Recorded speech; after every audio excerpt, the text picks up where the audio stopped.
دیا نہ اس کا قافلہ رکے واللہ یہ ہے بانی زہرا کا پیدیاں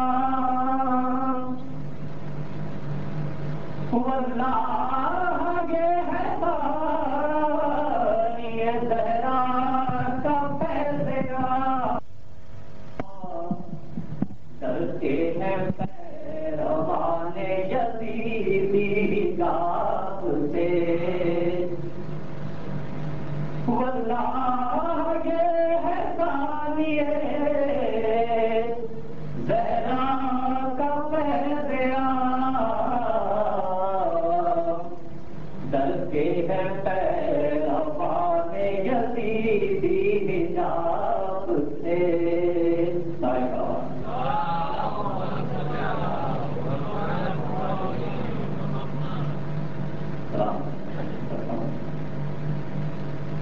مجھ رہی جب کبھی پرتو طبیعت ہوگی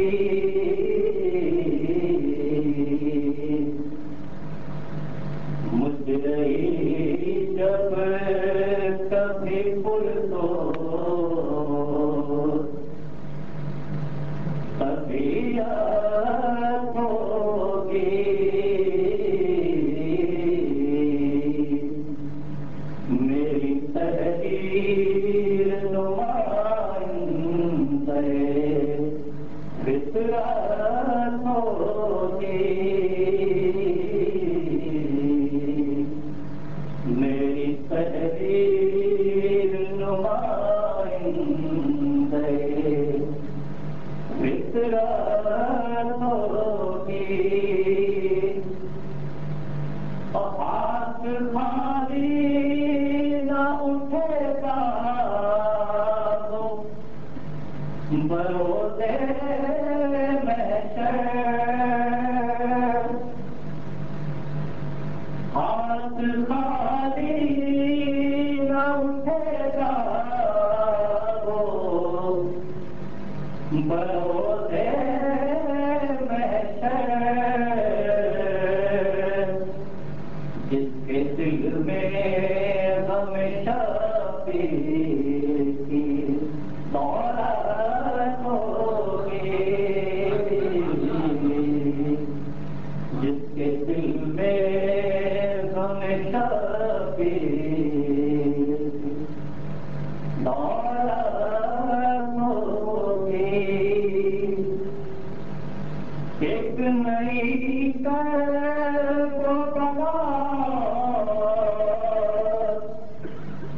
وفا کر دیں گے ایک نئی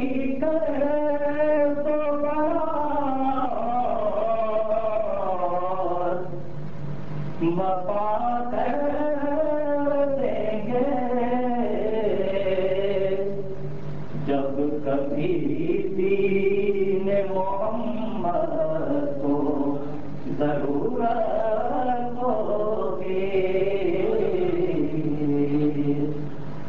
جب کبھی دین محمد کو ضرورت ہوگی اور خود کے بدلے تو سودا کروں گا تیرا خود کے بدلے تو سودا کروں گا تیرا اشک غم تو ہی بتا کیا تیری قیمت ہوگی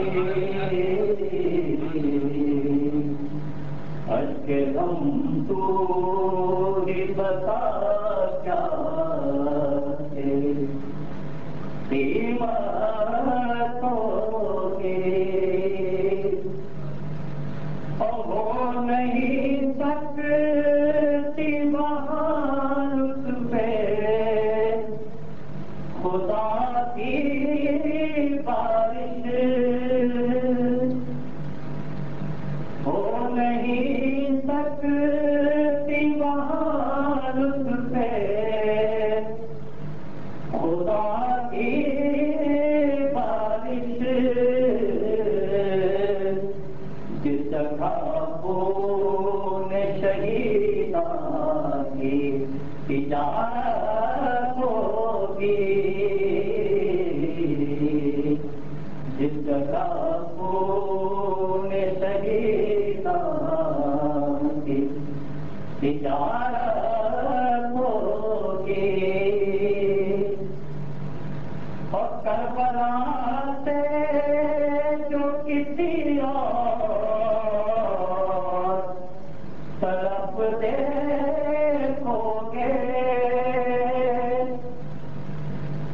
کربلا سے جو کسی اور طرف دیکھو گے دین اسلام ملے گا نہ شریعت ہوگی دین اسلام ملے گا نہ شریعت ہوگی اور جب ہوئے جب سرے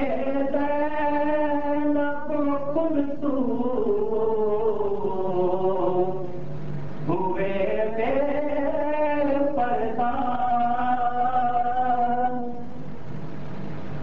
جب سرے زینب کلثوم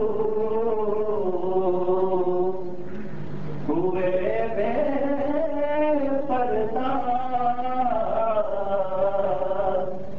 جانے کیا سید سجاد کی حالت ہوگی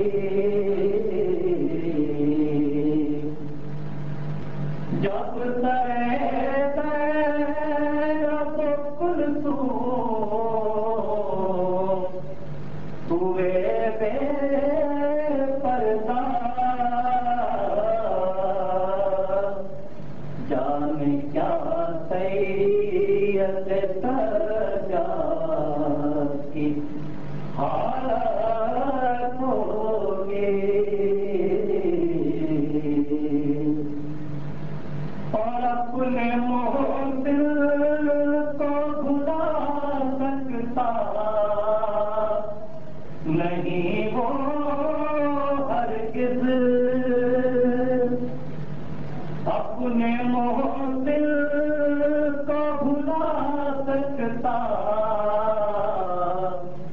نہیں وہ ہرگز جس کے کردار میں تہذیب و شرافت ہوگی جس کے کردار میں تہذیب و شرافت ہوگی مجرئی جب کبھی پرسوز طبیعت ہوگی میری تحریر نمائندہ فطرت ہوگی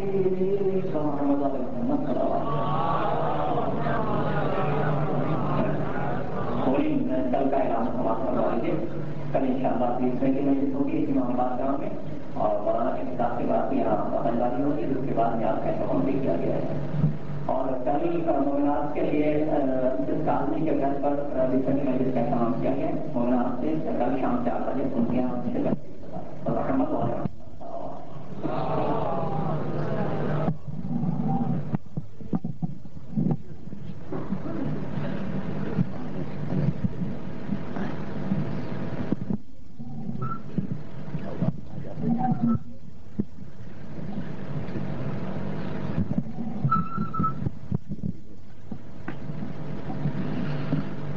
باللہ من الشیطان اللعین الرجیم بسم اللہ الرحمن الرحیم الحمد للہ الملک الحق المبین قاسم الجبارین مبیر الظالمین مدرک الحاربین رب الشہداء والصدیقین والصلاة والسلام على رحمة للعالمين وخاتم النبيين وسيد المرسلين والمخاطب بطه وياسين أبي القاسم محمد وآله وقطرته الطاهرين لا سيما على الإمام المنتظر والحجة الثاني عشر عجل اللهم له الفرج ولعنة الله على أعدائهم أجمعين أما بعد فقد قال الله الحكيم في محكم كتابه الكريم بسم الله الرحمن الرحيم قل إن كنتم تحبون الله فاتبعوني وقال سبحانه وتعالى محمد رسول الله والذين معهم أشداء على الكفار رحماء بينهم صلوات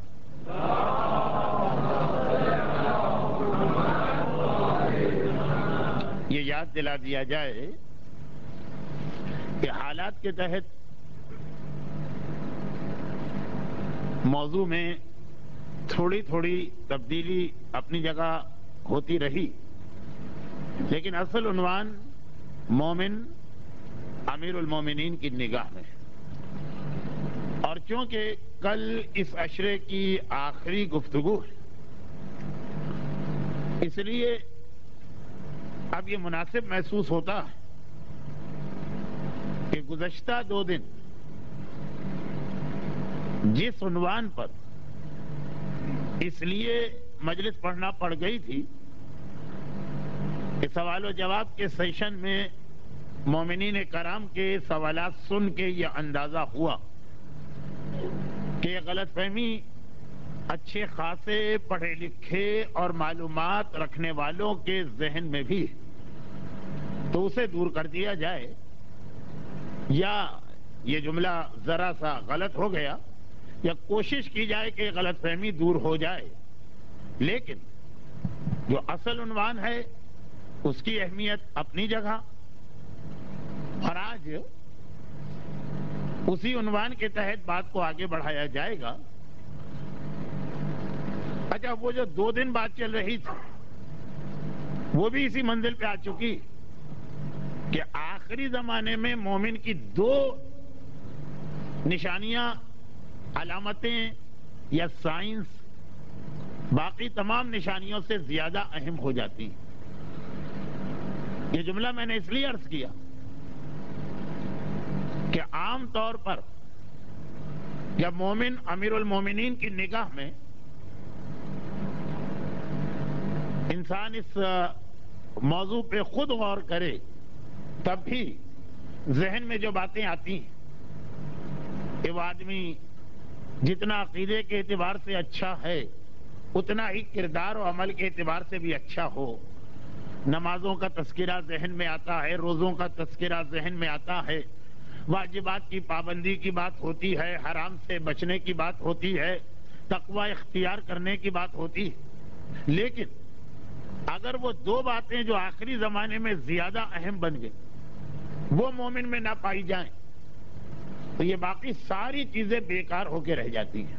اس لیے کہ بار بار جو اصول آپ سنتے بھی ہیں، اور میں بھی پتہ نہیں کتنے سال سے ان مجالس میں یہ بیان کر رہا ہوں کہ جتنا اچھا یہ ہے کہ آدمی کی بسم اللہ ٹھیک، اس سے زیادہ اہم یہ ہے کہ جب اس کا اختتام یا موت آئے تو اس وقت اس کا عقیدہ درست ہو۔ اگر ساری زندگی اچھی عقیدے کے ساتھ گزار دی اور وقت آخر گمراہی آ گئی تو وہ ساری عبادتیں، وہ مومن امیر المومنین کی نگاہ والی باقی ساری باتیں بیکار ہو جائیں گی۔ وہ سالوں کی نماز، وہ سالوں کے روزے، وہ ساری زندگی کا حجاب، وہ انسان کا خوف خدا، وہ انسان کا تقوی، یہ سب ضائع ہو جائے گا اگر وقت آخر انسان اپنے ایمان کو نہ بچا سکا۔ تو جو اصل موضوع ہے وہ تو انشاءاللہ آگے بڑھ ہی رہا، اور آج اس سلسلے کی گفتگو ہوگی اور وہ جو دو باتیں کل کی مجلس میں آئی تھی وہ بھی ان کے ساتھ ملا کے آگے بڑھائی جائیں گی، لیکن دو ایسی مختصر باتوں کی جانب آپ کی توجہ کہ جن میں سے پہلی بات وہ 2 دن کی مجالس کا خلاصہ، دوسری بات جو اصل موضوع ہے اور جو امام زمانہ کا موضوع ہے اس کو آگے بڑھانے کے لیے ہوگی۔ تو خلاصہ یہ نکلا کہ یہ جتنی علامتیں اور نشانیاں بیان کی گئی ان میں ایک آدھ کے علاوہ کوئی نشانی ایسی نہیں ہے کہ آدمی یقین کے ساتھ یہ کہہ سکے کہ اگر میرے زمانے میں یہ نشانی سامنے آ گئی تو یہی وقت ظہور ہے، کیونکہ ہر نشانی تکرار کے ساتھ آ سکتی ہے اور آ چکی ہے۔ اب یہاں پہ ایک سوال یہ پیدا ہوتا کہ پھر ان نشانیوں کو بتانے کا فائدہ کیا ہوا؟ جو اصل بات، جو اصل سوال، جو 2 دن کی گفتگو کا اصل خلاصہ یہ ہے کہ پھر اس کا فائدہ کیا ہوا؟ فائدہ یہی ہے کہ جس طرح سے اب یہ ظہور امام کو موت کی مثال سے ملا کے ہمیشہ سمجھا کرے، جس طرح قرآن میں اور احادیث میں لفظ قیامت اس قیامت کے لیے بھی آیا ہے جو اسرافیل کے سور پھونکنے کے بعد ہوگی، اور لفظ قیامت ظہور امام کے لیے بھی آیا۔ چنانچہ بعد میں مسلمانوں کے درمیان یا مومنوں کے درمیان یہ لفظ رائج ہو گیا قیامت صغرا اور قیامت کبرا۔ اسی انداز سے ظہور امام اور موت اس کے لیے بھی مشترک لفظ قرآن اور حدیثوں میں استعمال ہوئے، اس لیے کہ ان دونوں موضوعات کئی باتیں کامن ہیں، جن میں سے ایک بات یہ کہ موت اس کا وقت بے شک معین ہو، فَإِذَا جَاءَ أَجَلُهُمْ لَا يَسْتَأْخِرُونَ سَاعَةً وَلَا يَسْتَقْدِمُونَ، جب ان کی اجل آتی ہے تو نہ ایک لمحے وہ آگے بڑھ سکتی ہے نہ ایک لمحے پہلے۔ لیکن انسانوں کو یہ نہیں بتایا گیا ہے کہ ان کی موت کب آئے گی۔ سورہ لقمان کی آخری آیت جو چند چیزیں پروردگار نے ہمیشہ کے لیے اپنے پاس رکھی ہیں، بہت ساری چیزیں ایسی جو سائنس اور ٹیکنالوجی کی ترقی کے بعد 500 سال پہلے کے انسان کو علم غیب لگتی تھی، آج وہ علم غیب نہیں رہی ہیں۔ بہت ساری چیزیں جو سائنس اور ٹیکنالوجی کے بعد آج چھوٹا چھوٹا بچہ اسے اپنے گھر میں کرتا، 5000 سال پہلے وہ کسی نبی یا ولی کا معجزہ لگتا تھا۔ تو معجزات ہوں یا علم غیب، ان میں بہت ساری چیزیں ایسی جن کو معجزہ یا علم غیب اس زمانے کے اعتبار سے کہا گیا تھا، لیکن 5 چیزیں قرآن میں ایسی آئی ہیں۔ سورہ لقمان کی آخری آیت جس کا حوالہ معصومین اکثر دیا کرتے ہیں کہ قیامت تک یہ علم کسی انسان کو نہیں مل سکے گا، چاہے سائنس اور ٹیکنالوجی کتنی ہی ترقی کیوں نہ کر جائے، اور اس میں موت کا بھی تذکرہ ہے۔ البتہ سورہ جن کے آخر میں جو آیت آئی الا من ارتضی، خدا نے کہا کہ ہاں جس سے ہم راضی ہو جائیں اسے یہ علم دے دیں وہ الگ بات ہے، لیکن ویسے یہ مخصوص ہے پروردگار کے لیے، اس میں موت ہے۔ لیکن موت کی بہت ساری نشانیاں بتائی گئی، جیسے حضرت یعقوب کے لیے ایک روایت مشہور ہے۔ دیکھیے اس قسم کی روایتیں بہت زیادہ اتھینٹک نہیں ہوتی ہیں، اس لیے کہ اس کے اندر کوئی اتھینٹک اور کمزوری والی بات ہی نہیں، ایک ایسا پیغام دیا جا رہا ہے کہ روایت ہو کہ روایت نہ ہو پیغام ثابت ہے۔ تو اس میں یہی ایک جملہ تو آتا ہے کہ حضرت یعقوب اور ملک الموت میں کسی موقع پر ایک ایگریمنٹ ہو گیا، ایک معاہدہ ہو گیا کہ اے ملک الموت تو جو ہر ایک کے پاس اچانک آ جاتا، میرے پاس اچانک نہ آنا، پہلے اطلاع دینا، پہلے اپنے قاصد بھیجنا۔ لفظ قاصد اس لیے کہ پرانے زمانے میں نہ فون ہے، نہ فیکس ہے، نہ موبائل ہے، نہ انٹرنیٹ، تو پہلے پیغام بھجوانا، پہلے قاصد بھجوانا، اس کے بعد آنا۔ ملک الموت نے کہا ٹھیک۔ دیکھیے انبیاء کے واقعات میں بھی کہیں کہیں موت سے ڈر ظاہر ہوا۔ حضرت موسیٰ کا واقعہ ہے، حضرت ابراہیم کا واقعہ ہے۔ اب یہ کہ اچانک نہ آنا، مرنے کے لیے تیار ہوں لیکن اچانک نہیں، پہلے سے پتہ چل جائے۔ پھر جس دن ملک الموت کو آنا ہے وہ آ گئے۔ حضرت یعقوب نے پلٹ کے وہی کمپلین کی کہ تیرا تو وعدہ تھا کہ پہلے تیرے نمائندے آئیں گے، قاصد آئیں گے، وہ بھی ایک آدھ نہیں، وہ آ کے بتائیں گے کہ تو آنے والا ہے، اس دوران میں یہ ساری تیاری کر لوں، اور تو اچانک آ گئے۔ کہا کہ یا نبی خدا، میں اچانک تو نہیں آیا، میں نے اپنے وعدے کے مطابق اپنے سارے نمائندے آپ کے پاس بھجوائے تھے۔ حضرت یعقوب حیران ہوئے، یا یہاں پہ شاید زیادہ بہتر لفظ یہ ہو کہ حضرت یعقوب نے حیرت کا اظہار کیا کہ میرے پاس تو کوئی نہیں آیا، کون تھا تیرا قاصد؟ کہا کہ یا نبی خدا، وہ فلاں زمانے میں 5 سال پہلے، 3 سال پہلے آپ کا بیمار پڑنا، آپ کے بالوں کا آہستہ آہستہ سفید ہونا، آپ کی کمر کا تھوڑا تھوڑا جھکنا، آپ کے چہرے کی کھال پہ جھریاں پڑنا، آپ کی آنکھوں کا نسبتاً کمزور ہوتے جانا، یہ سب میرے قاصد ہیں، یہ سب پیغمبر ہیں کہ بس میں چل پڑا ہوں، آنے والا ہوں، اب میرے آنے کی تیاری کر لیجیے۔ روایتوں میں، اب یہ تو میں نے کہا کہ ایک واقعہ مشہور، مگر روایتوں موت کے حوالے سے یہی کہا گیا، اور خالی اپنی موت نہیں، کسی بھی جاننے والے کی موت، یہی پیغام تو دیا گیا۔ بیماری اور جاننے والے کی موت کا یہ 2 چیزیں ایسی کہ جب کبھی کوئی بیماری آئے، یہ سمجھ لو کہ جیسے کل صبح تو میں مر جانا۔ ہر بیماری کو کہا کہ یہ سائرن جیسے بجتا ہے ہوائی حملے کے وقت، الارم جیسے بجتا ہے کہ آدمی اگر غافل ہو تو ایک مرتبہ توجہ ہو جائے۔ کہا کہ ہر بیماری اللہ کی طرف سے خطرے کی گھنٹی ہے، ایک وارننگ سائن ہے، ایک سائرن بج رہا ہے، ایک الارم بج رہا۔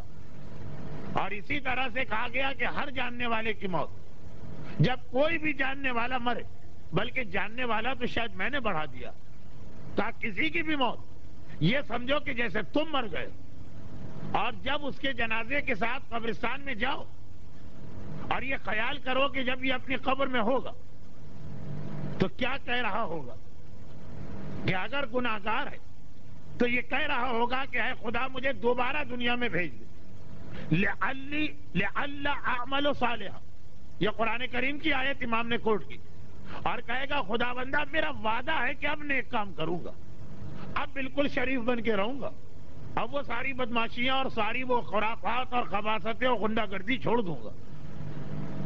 خبر میں کیا کہا جائے گا؟ ان لہ الذکر، اب کوئی فائدہ نہیں رونے پیٹنے کا، مگر تم یہ سمجھو کہ جیسے تمہاری دعا اللہ نے قبول کر لی، تم قبر میں گئے اور تم یہ رو رہے ہو منکر و نکیر کے سامنے، اور اللہ نے تمہاری دعا قبول کر لی، جب قبرستان سے نکلو سمجھو ایک نئی زندگی دی گئی۔ تو یہ ساری باتیں کس حوالے سے کہی گئی کہ یہ نشانیاں، چاہے دوسرے کی موت اپنی موت کی ایک نشانی قرار پائے، چاہے بیماری اپنی موت کی ایک نشانی قرار پائے، فوراً مرتا نہیں آدمی، لیکن کہا تاکہ غفلت کے پردے ہٹیں، آنکھیں کھلے، اپنے آپ کو چیک اور ری چیک کرو کہ کیا موت کے لیے تیار ہو چکے ہو، کیا اس قابل ہو گئے ہو کہ قبر کے اندر منکر و نکیر کا سامنا کرو۔ تو یہی ظہور کی نشانیوں کے لیے کہا گیا کہ ظہور کی نشانیوں کے حوالے سے اس مسئلے میں زیادہ نہ پڑھو کہ آپ فلاں نشانی آ گئی، فلاں نشانی آ گئی، فلاں نشانی آ گئی، تو امام کتنے دن دور رہ گئے، زیادہ اس مسئلے پہ غور نہ کرو، وہ ایک فطری بات ہے، اسی لیے ہم کو یہ معلومات دی بھی ہیں معصومین، لیکن ایسا نہ ہو کہ علائم ظہور، علامات ظہور جو پچھلے اشرے کا ٹاپک تھا، مگر بعض ناگزیر وجوہات کی بنا پہ جو آپ کے علم میں ہے اس پہ بات نہ ہو سکی، تو علامات ظہور اس لیے بتائی گئی کہ ہاں ہر مومن کو فطری دلچسپی، لیکن اصل مقصد اس کا یہ نہیں ہے کہ فلاں علاقے میں اگر وہ خطرناک وبا پھیل گئی تو یہ علامت ظہور، اور فلاں علاقے میں اگر شہر اس طرح سے تباہ و برباد ہوا کہ آگ اور دھواں ہی نظر آ رہا تو یہ علامت ظہور، اور اگر فلاں سال میں گہن لگ گئے تو یہ علامت ظہور، اور اب امام کتنے دن دور ہے، نہیں، اس حوالے سے پڑھو کہ یہ علامت ظہور ہے، پتہ نہیں یہی ہے کہ دوبارہ یہ نشانی پیش آئے گی، ہو سکتا ہے کہ یہی ہو تو میں تیار ہو کے کتنا بیٹھا ہوں، میں نے امام کے لیے اپنے آپ کو کتنا زیادہ بدلا، آج اگر امام آ جائیں تو کیا میرے پاس لشکر امام میں شامل ہونے کی صلاحیت ہے کہ میں کہتا رہوں گا کہ مولا انتظار کیجئے 6 مہینے دیجئے پھر میں تیار ہو کے آتا ہوں؟ 6 مہینے کی مہلت نہ کربلا کے جہاد میں مل پائی تھی اور نہ امام زمانہ کے جہاد میں، باقی ہر جہاد میں یہ مہلت مل سکتی تھی۔ تو علامتیں، ہر علامت اس لیے نہیں آتی کہ تم یہ گنتی شروع کر دو دن کتنے باقی، اس لیے آتی ہے کہ فوراً اپنا جائزہ لینا شروع کر دو کہ اب تمہاری تیاری میں کیا کیا چیزیں رہ گئی ہیں اسے بھی پورا کر لیا جائے۔ موت اور ظہور دونوں کی نشانیاں بار بار ہمیں اسی لیے بتائی جا رہی، اور زیادہ ہم کو اس پر توجہ دینا اس لیے کہ ایک طریقہ کار دشمن کا یہ بھی ہے جو ہاکی کے کھلاڑی جانتے ہیں، فٹ بال کے کھلاڑی جانتے ہیں کہ اٹیک اگر رائٹ سائڈ سے کرنا ہے تو وہ اس طرح سے دوڑتا ہوا آئے گا جیسے لیفٹ سائڈ سے اٹیک کر رہا، اور جب مخالف ٹیم کی ساری توجہ لیفٹ سائڈ پہ ہوگی اور رائٹ سائڈ کھلی رہ جائے گی تو اچانک کوئی ایسا موو بنے گا یا پاس دیا جائے گا کہ وہاں سے گول پہ حملہ ہوگا۔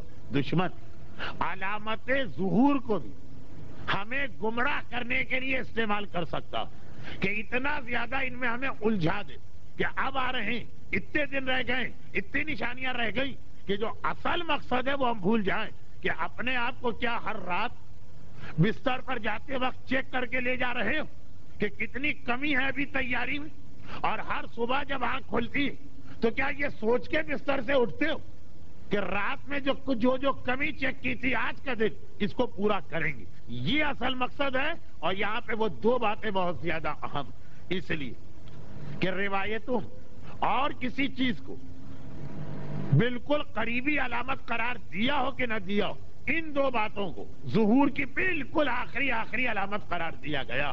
اور وہ کون سی دو باتیں؟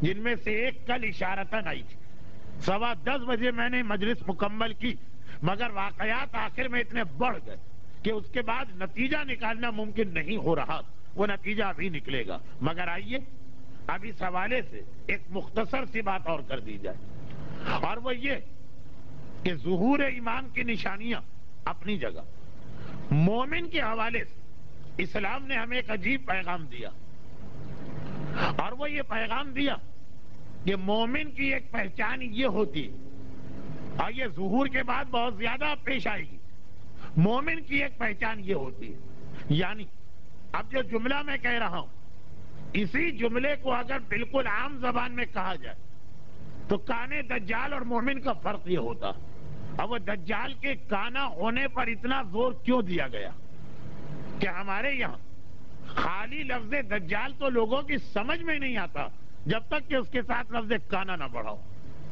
وہ کانا دجال اتنا زیادہ زور کیوں دیا گیا مومن کی اس نشانی کی وجہ سے، اور وہ کیا نشانی کہ مومن جو ہے اس کے پاس ایک بیلنس ہوتا، ایسا نہیں ہے کہ اگر نماز میں لگا تو نماز ہی نماز پڑھ رہا اور کسی کام کا اسے ہوش ہی نہیں، اور ایسا نہیں کہ رزق حلال حاصل کرنے کے لیے لگا تو ایسا رزق حلال میں لگا کہ اسے اور کسی عبادت اور حکم خدا کا ہوش ہی نہیں، ایک توازن ہوتا ہے، ایک بیلنس ہوتا، اور اس کو میں اس وقت نہیں سمجھا رہا ہوں کیونکہ ذرا خشک گفتگو ہوگی، لیکن یہ جو ایک مومن کے اندر توازن ہوتا تو ایسا توازن ہوتا کہ جو دنیا میں ایک ناممکن چیز کہی گئی ہے وہ مومن میں پائی جاتی اور وہ دجال میں نہیں پائی جاتی، اس لیے اس کو کہا گیا کانا، اس لیے بھی اس کو کہا گیا کہ وہ کانا، وہ یہ کہ ایسی مختلف چیزیں مومن میں جمع ہوتی کہ دنیا والوں کے خیال میں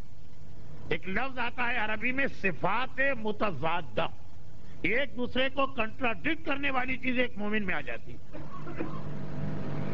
جو دنیا کے اعتبار سے ناممکن، لیکن یہ وہ چیز ہے جو مولائے متقیان سے دنیا کے سامنے آئی۔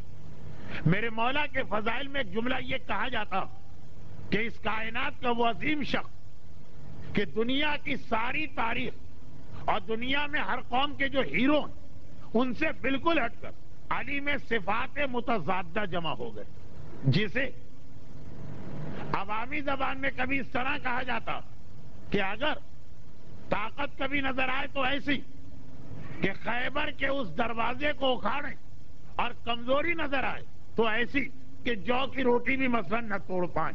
یہ تو ایک عام سا جملہ ہے جس کی تحقیق میں نہیں جا رہا ہوں، لیکن جو واقعاً قرآن اور حدیث نے بتایا کہ علی کے اندر ایسی مختلف صفتیں جمع ہو گئیں جو ایک آدمی میں بیک وقت نہیں آ سکتی۔ ایک طرف ایسے عالم کہ اس کائنات کی تاریخ میں بجز رسول خدا ایسا علم کسی کے پاس نہیں، دوسری جانب ایسے شجاع اور بہادر کہ اس کائنات کی تاریخ میں ایسا بہادر ہم کو نظر نہیں آ رہا، اور تیسری جانب مسلح عبادت پہ بیٹھنے والے تو ایسے عابد و زاہد کہ اس کائنات کی تاریخ میں ہمیں ایسا عابد و زاہد نظر نہیں آ رہا، چوتھی جانب مسند قضا کو سنبھالنے والے کا یہ سب مختلف باتیں۔ عالم ہوتا ہے تو وہ میدان جنگ میں لڑنے کا عادی نہیں ہوتا، اور تلوار چلانے والا جو ہوتا ہے وہ اس طرح مسلح پہ بیٹھنے کا عادی نہیں ہوتا، اسے بے چینی ہونے لگتی، وہ میدان میں جا کر ہزاروں کے سر کاٹ سکتا ہے، 2 رکعت نماز اس کے لیے مشکل ہو جاتی۔ مگر میرے مولا یہ مختلف صفتیں اس طرح سے جمع ہو گئی کہ ہر صفت میں علی منزل ایک کمال پہ آ رہے ہیں، جیسا کہ قرآن نے خلافت کا ایک معیار بتایا جو ماہ رمضان میں میری تقاریر میں سے آخری تقریر میں بھی آپ کے سامنے آیا، کیا کہا تھا؟ وَزَادَهُ بَسْطَةً فِي الْعِلْمِ وَالْجِسْمِ، کہ دیکھو خلیفہ بننے کا اہل وہی ہے جو علم میں بھی سب سے زیادہ ہو اور جسم میں بھی سب سے زیادہ ہو۔ ہم نے جب دنیا میں بڑے بڑے عالموں کی فہرست بنائی تو پتا چلا کہ علم کے اعتبار سے انہوں نے دنیا کو ہلا دیا، مگر پریکٹیکلی وہ دنیا میں کوئی تبدیلی نہ لا سکے، چاہے وہ سقراط ہو، چاہے وہ افلاطون ہو، چاہے وہ ارسطو ہو، چاہے وہ ہیگل ہو، چاہے وہ کانٹ ہو، چاہے وہ مارکس ہو کہ جس کے نظریے پہ بعد میں حکومتیں بنی، خود کچھ نہ کر سکا۔ دنیا کے جتنے بڑے فلاسفر، چاہے وہ رسل ہو، چاہے وہ سارتر ہو، یہ جتنے بھی آپ کو نظر آئیں گے نظریہ دے سکتے ہیں، اظہار علم کر سکتے ہیں، فلسفی بیان کر سکتے ہیں، علمی اعتبار سے دنیا کو آگے بڑھا سکتے ہیں، مگر تلوار کے اعتبار سے یہ بالکل بیکار۔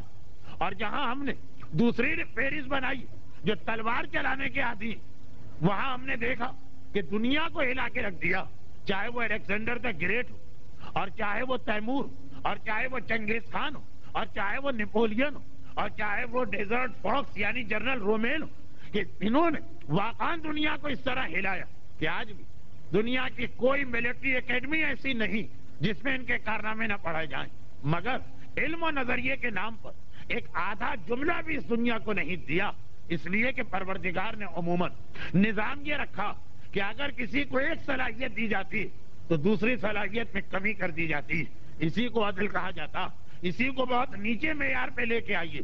ابھی تو میں نے بڑے اونچے اونچے نام آپ کے سامنے لے لیے، اور بہت نیچے معیار پہ لے کے آئیے تو جو ایک ہمارا تجربہ بھی ہے، اور لوگ کہتے بھی کہ اگر کوئی آدمی اندھا ہو جاتا تو اس کی سننے کی طاقت حد سے زیادہ بڑھ جاتی، کہ ایک صلاحیت اگر چھین لی جاتی دوسری صلاحیت بڑھا دی جاتی، مگر اس کائنات کی تاریخ میں میرا مولا وہ واحد نمایاں شخص گزرا۔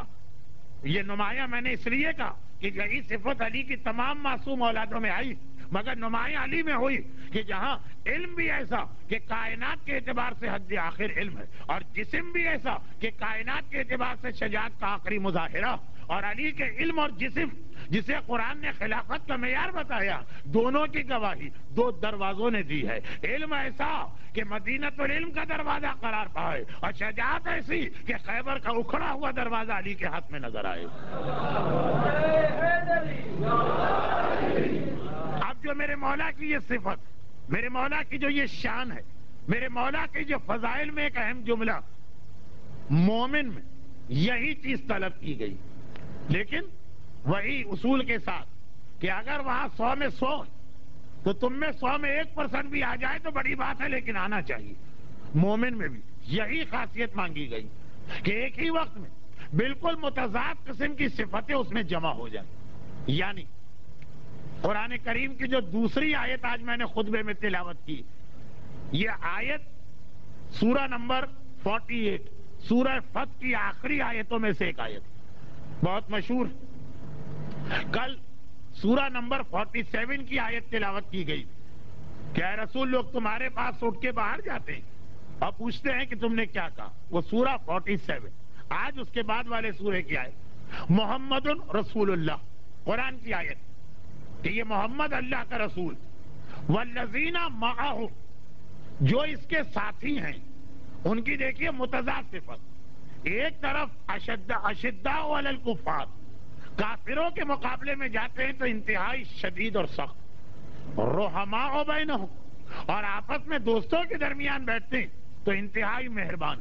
ایک ہی آدمی انتہائی سخت بھی ہے، انتہائی نرم بھی ہے۔ وہ جو اقبال نے اسی آیت کو اپنے الفاظ میں شعر کی شکل میں ڈھالا، یہ ہو حلقہ یارہ تو بریشم کی طرح نرم، اور معرکہ حق و باطل میں فولاد ہے مومن، کہ ایک ہی وقت میں ریشم کی طرح نرم بھی ہے مومن، فولاد کی طرح سخت بھی ہے۔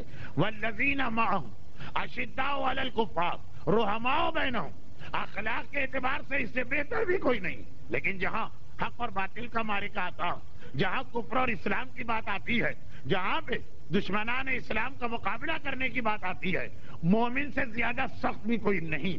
یہ والی چیز جو میرے موضوع میں، کل والا جو موضوع تھا اس میں بھی آئی کہ مومن سے زیادہ علم بھی کوئی نہیں رکھتا اور مومن سے زیادہ جاہل بھی کوئی نہیں ہوتا، مگر یہ آج نہیں، یا شاید آج کے آخر میں آ جائے۔ اسی حوالے سے ایک آخری بات آج کی تمہید میں عرض کرنا، یہ تمہید تو چل رہی ہے لیکن اب ہم اپنے موضوع میں داخل ہو گئے کہ مومن امیر المومنین کی نگاہ ایک خاص بات یہ بتائی گئی کہ دیکھو، اپنے مزاج کو اسلام نہ بنانا، بلکہ جس موقع پر جو حکم اسلام ہو ویسا بن جانا۔ جو میں گھر کی مجلسوں میں اکثر مثال دیتا ہوں، جو آدمی بہت نرم، جو آدمی بہت ڈرپوک ہے، جو آدمی بہت بزدل ہے، جس آدمی میں دشمن کا مقابلہ کرنے کی ہمت نہیں، جھٹ سے مثال دیتا کہ میں حسن مجتبیٰ کی سیرت پہ عمل کر کے صبر کر رہا ہوں۔ اور جو آدمی بہت لڑنے مرنے والا، بہت غصے والا، ہر ایک سے اس کا دل چاہتا ہے کہ تو میں کرے، ہر ایک کو بے عزت کرے، ہر ایک کی گردن اتارے، مرنے کے لیے تیار، مارنے کے لیے تیار، لیکن اپنے مزاج کو وہ اسلامی بناتا اور کہتا ہے کہ میں حسین کی طرح زندگی گزار رہا ہوں۔ نہیں، مومن حسنین کی سیرت پہ چلے گا، نہ خالی حسن کی سیرت پہ چلے گا، نہ خالی حسین کی سیرت پہ چلے گا۔ جہاں وقت ہوتا تو وہ حسن کی طرح سے صبر کا مظاہرہ کرتا، اور جہاں ضرورت ہوتی ہے یہی مومن، کوئی اور نہیں، حسین کی طرح شجاعت کا مظاہرہ کرتا۔ مگر یہ والی بات آج میں نے کسی اور حوالے سے کہی، اور وہ یہ کہ مولا نے اپنے ایک نہیں کئی خطبات میں مومن کی انہی دو صفتوں کو اس طرح سے بیان کیا کہ مومن اس سے زیادہ سیریس، سنجیدہ، خوف خدا سے ڈرنے والا، چپ چاپ بیٹھنے والا بھی کوئی نہیں، لیکن حسام بسام، اس سے زیادہ خوش مزاج، مذاق کرنے والا، چہرے پہ مسکراہٹ لانے والا وہ بھی کوئی نہیں۔ آپ عام طور پہ دیکھیں گے جو لوگ بڑے سنجیدہ ہوتے ہیں وہ ہنسنا جانتے ہی نہیں، بلکہ ان کو یہ بچوں جیسی بات لگتی، اور جو لوگ بہت زیادہ مذاق کے عادی ہوتے وہ کبھی سنجیدہ ہوتے ہی نہیں، اللہ اور رسول کے معاملے میں بھی ان کے مذاق چل رہے ہوتے ہیں۔ کہا کہ نہیں، ایسا نہیں، مومن میں بیک وقت دو باتیں، ایک طرف ایسا لگے کہ جیسے یہ زندگی میں کبھی نہ ہنسا ہے نہ ہنس پائے گا خوف خدا کی وجہ سے، اور دوسری جانب ایسا ہو کہ اٹھتے بیٹھتے مومنین کا دل خوش کرتا نظر آئے۔ حسام بسام، مومن کی ایک اہم پہچان میرا مولا بتا رہا، خود علی کی زندگی دیکھیں، حاکم شام کا دربار، بہت ہی مشہور واقعہ، اس لیے نہ پورا واقعہ پڑھ رہا ہوں اور نہ ہی علی کے دوست کا پورا خطبہ، چند جملے کافی۔ حاکم شام کا دربار، علی کا ایک دوست، اس لیے کہ اب تو بہرحال حکومت حاکم شام کی ہے، جو سرکاری معاملات ہیں اس کو حل کرانے کے لیے تو وہیں جانا پڑے گا۔ چنانچہ زرار پہنچ گئے کسی کام سے۔ چند دن پہلے آپ نے سودا حمدانیہ کا واقعہ سنا، آج زرار پہنچے، اے حاکم شام، یہ میرا کام ہے جو تجھے کرنا، یاد ہے حاکم شام کو اس صفین کی لڑائی میں یہ کتنا بڑھ بڑھ کے بول رہا تھا اور حصہ لے رہا تھا. کہا ذرا بہت زیادہ اپنے مولا کا تذکرہ کرتے ہو, ہم تو جب مانے کہ آج یہاں اس بھرے دربار میں اپنے مولا کے بارے میں کچھ بتاؤ. دربار حاکم شام کا, دربار دشمنان اہل بیت کا. لیکن جیسے ہی یہ سنا, میں نے واقعے کو بہت شارٹ کیا کیونکہ اتنا مشہور ہے کہ آپ نے سینکڑوں مرتبہ سنا. ایک بات, نیام سے پہلے تو تلوار نکالی, تلوار کو زمین میں گاڑا, ممبر پہ بیٹھنے کا موقع نہیں ہے, تلوار کے سہارے کھڑے ہوئے, اور ایک بات, مولا کے فضائل کا وہ حصہ بیان کرنا شروع کیا جسے لوگ مولا کے فضائل سمجھتے بھی نہیں. جہاں کہا جائے علی کے فضائل بیان کرو, بدر, احد, خندق, خیبر, شب ہجرت, غدیر, یہ ساری چیزیں ذہن میں آتی جو یقیناً فضائل مولا میں ٹاپ آف دا لسٹ ہے. لیکن دشمنان اہل بیت کے درمیان علی کی زندگی کا یہ رخ پیش کرنا بھی ضروری ہے. کون دشمنان اہل بیت؟ جو احکامات خدا کا مذاق اس طرح اڑاتے ہیں کہ جمعے کی نماز بدھ کے دن پڑھاتے ہیں, 2 رکعتی نماز کو شراب کے نشے میں 4 رکعتی نماز پڑھاتے ہیں. ان کو یہ بھی بتانا کہ حکم خدا کی اہمیت کتنی. ایک مرتبہ کہا کہ سن, میرے مولا کی فضیلت تو برداشت نہیں کر سکے گا. لقد رأيته في الليل وهو قائم في محرابه قابض على لحيته يتململ تململ الصليب يبكي بكاء الحزين ويقول من قلة الذات وطول السفر وبعد الطريق وخشونة المسجد وعظيم المورد. میں نے دیکھا, لقد رأيته, میں نے ان کو دیکھا رات کے وقت جب ستارے نکل آئے, اندھیرا چھا گیا, ستارے نکل آئے, لوگ بستروں پہ سو رہے ہیں, میرا مولا قائم فی محراب, محراب عبادت میں کھڑا, قابض علی لحیتہ, اپنی ریش مبارک کو تھاما, یتململ تململ الصلیب, اس طرح تڑپ رہے جیسے سانپ کا کانٹا تڑپا کرتا, وہ یبکی بکاء الحزین, اور اس طرح رو رہے ہیں جس طرح وہ مار ہوتی جس کا جوان بیٹا مر جائے, اور تڑپتے تڑپتے اور روتے روتے کہہ رہے ہیں کہ من قلت الذات, علی کے بعد سامان سفر کتنا کم ہے, وہ عظیم اور طول سفر, کتنا لمبا سفر طے کرنا ہے دنیا سے آخرت کا, وہ خشونت المسجد, اور یہ لمبا سفر بھی کسی آرام دہ سواری میں نہیں ہے. یہ پتا چلا کہ ہوائی جہاز کی آرام دہ کیبن میں بیٹھ کے جا رہے ہیں. قبر کی تنگ اور تاریک کوٹری کے ذریعے سے قیامت تک جانا, وہ عظیم المورد, اور جہاں یہ سفر ختم ہوتا ہے وہ بھی ایسا نہیں ہے کہ پھولوں کے ہار پہنا کے استقبال کیا جا رہا, جبار و قہار خدا کے سامنے اپنے اعمال کا حساب کتاب دینا. میرا مولا روتے روتے تڑپتے تڑپتے کس حالت میں یہ کہہ رہا, حالت یہ کہ علی کی نمازیں ایسی کہ پاؤں سے تیر کھینچو پتہ نہ چلے, علی کی زکات ایسی کہ حالت رکوع میں زکات دے کے آیا ولایت کو نازل کرایا جائے, علی کے روزے ایسے کہ سورہ دہر قصیدہ پڑھے, علی کا جہاد ایسا کہ جبرائیل کو کہنا پڑے لا فتح الا علی لا سیف الا ذوالفقار. ارے باقی سارے اعمال چھوڑے, ایک لمحے کی ضربت علی یوم الخندق افضل من عبادت الثقلین, ایک لمحے کا عمل جن اور انس عبادت سے بڑھ جائے. وہ علی رو رہا, وہ علی تڑپ رہا, وہ علی گلگلا رہا, وہ علی سانپ کے کانٹے کی طرح سے اور تڑپ کے, اور اس ماں کی طرح سے جس کا جوان بیٹا مر گیا آنسو بہاتے ہوئے فریاد کر رہا ہے کہ جبار اور قہار پروردگار کے سامنے حساب کتاب دینا. یہ علی کی زندگی کا خالی ایک واقعہ نہیں ہے. ایک بار تاریخ اسلام, سیرت امیر المومنین, ورق پر ورق پلٹتے جائیے, کس طرح سے میرے مولا کا خوف خدا میں رونا کہ لوگ آ کے حجرہ زہرا میں فریاد کرتے تھے, شہزادی مولا مر گئے, مولا دنیا سے رخصت ہو گئے. اور شہزادی کہتی تھی تم نے نماز میں علی کو دیکھا ہوگا. ہاں نماز میں دیکھا. کہا خوف خدا سے نماز میں ابو الحسن کی ہمیشہ یہی حالت ہوا کرتی. یہ ایک علی کا وہ معیار, نوفے بکالی کی روایت, اور اس کے علاوہ روایتوں کا سلسلہ. یہ ایک علی. دوسری جانب یہی علی, مگر دوسری جانب جب اس شخص سے جس نے اپنے بعد کوئی خلیفہ نامزد نہیں کیا اور چند آدمیوں کی کمیٹی بنا دی اور کہا تم لوگ فیصلہ کرنا, اس لیے کہ میرے سامنے جو نام ہیں میری عقل کام نہیں کرتی کہ ان میں سے کس کو یہ عہدہ دو. ہر ایک میں کوئی نہ کوئی کمی ضرور ہے, ہر ایک میں ایک نہ ایک خرابی ہے. تو پوچھا گیا کہ باقی لوگوں کا تو ٹھیک, ابو الحسن علی کے بارے میں یہ کیسے کہہ سکتے ہو؟ علی کا نام بھی اس کمیٹی میں شامل تھا. کہ انہی میں سے کوئی ایک حکمران بنے گا تو بنا دو، کہ نہیں ہر ایک میں ایک خرابی ہے۔ اب علی کے بارے میں پوچھا گیا علی میں کیا خرابی نظر آئی، تو آپ کو معلوم ہے کیا جواب دیا؟